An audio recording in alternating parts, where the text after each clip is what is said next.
João capítulo 4. Os fariseus ouviram dizer que Jesus estava ganhando mais discípulos e batizava mais pessoas do que João.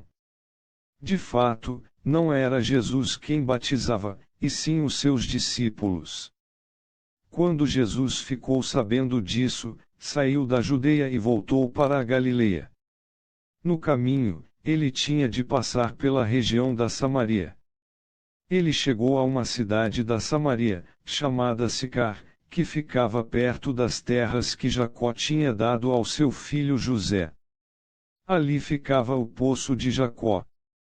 Era mais ou menos meio-dia quando Jesus, cansado da viagem, sentou-se perto do poço.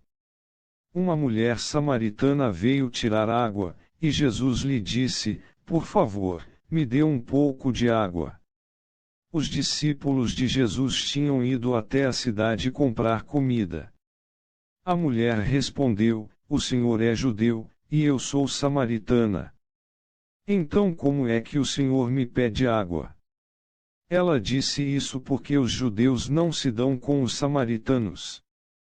Então Jesus disse: "Se você soubesse o que Deus pode dar e quem é que está lhe pedindo água, você pediria, e ele lhe daria a água da vida."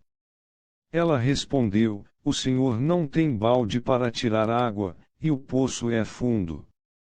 Como é que vai conseguir essa água da vida? Nosso antepassado Jacó nos deu este poço. Ele, os seus filhos e os seus animais beberão água daqui. Será que o Senhor é mais importante do que Jacó?" Então Jesus disse: "Quem beber desta água terá sede de novo, mas a pessoa que beber da água que eu lhe der nunca mais terá sede. Porque a água que eu lhe der se tornará nela uma fonte de água que dará vida eterna." Então a mulher pediu: "Por favor, me dê dessa água. Assim eu nunca mais terei sede e não precisarei mais vir aqui buscar água." "Vá chamar o seu marido e volte aqui," ordenou Jesus. "Eu não tenho marido," respondeu a mulher. Então Jesus disse: "Você está certa ao dizer que não tem marido, pois já teve 5, e este que você tem agora não é, de fato, seu marido. Sim, você falou a verdade." A mulher respondeu: "Agora eu sei que o Senhor é um profeta. Os nossos antepassados adoravam a Deus neste monte, mas vocês, judeus, dizem que Jerusalém é o lugar onde devemos adorá-lo."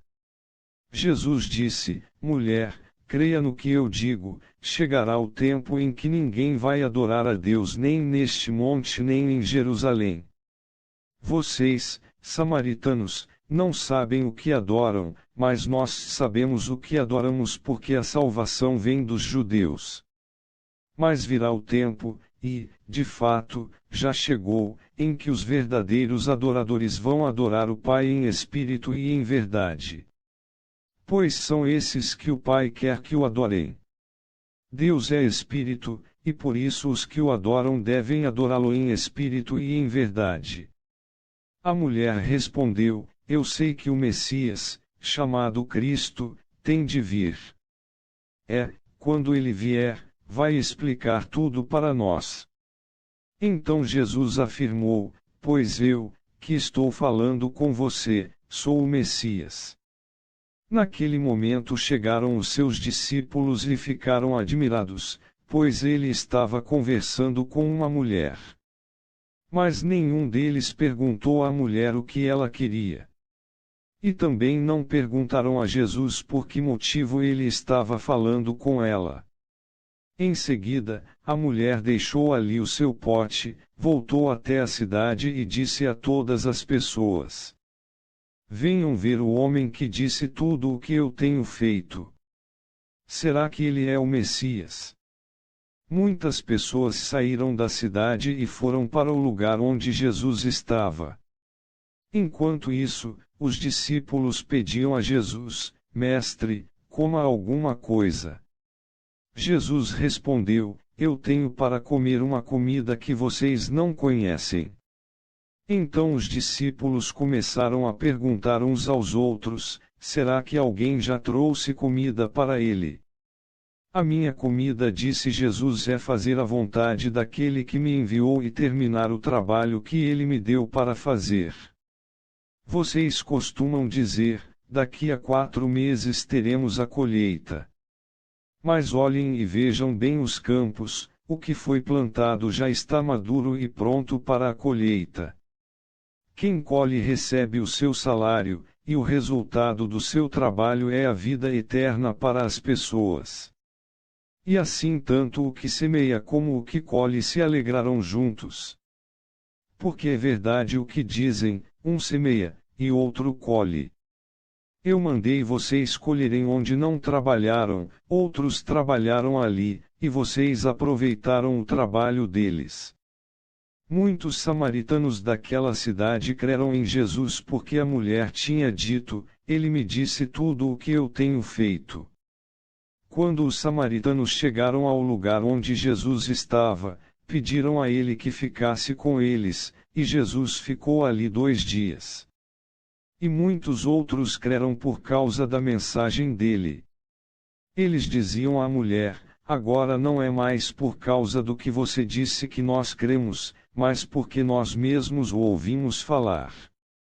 E sabemos que ele é, de fato, o Salvador do mundo. Depois de ficar 2 dias ali, Jesus foi para a região da Galileia. Pois, como ele mesmo disse, um profeta não é respeitado na sua própria terra. Quando chegou a Galileia, os moradores dali o receberam bem. É que eles tinham ido à festa da Páscoa, em Jerusalém, e tinham visto tudo o que Jesus havia feito lá. Jesus voltou a Cã da Galileia, onde havia transformado água em vinho.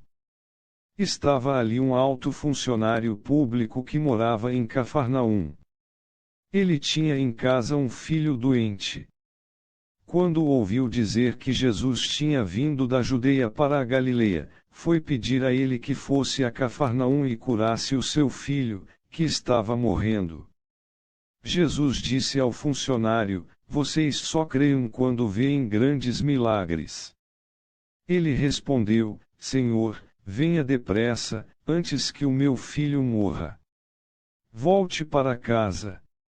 O seu filho vai viver. Disse Jesus. Ele creu nas palavras de Jesus e foi embora. No caminho encontrou-se com os seus empregados, que disseram: o seu filho está vivo.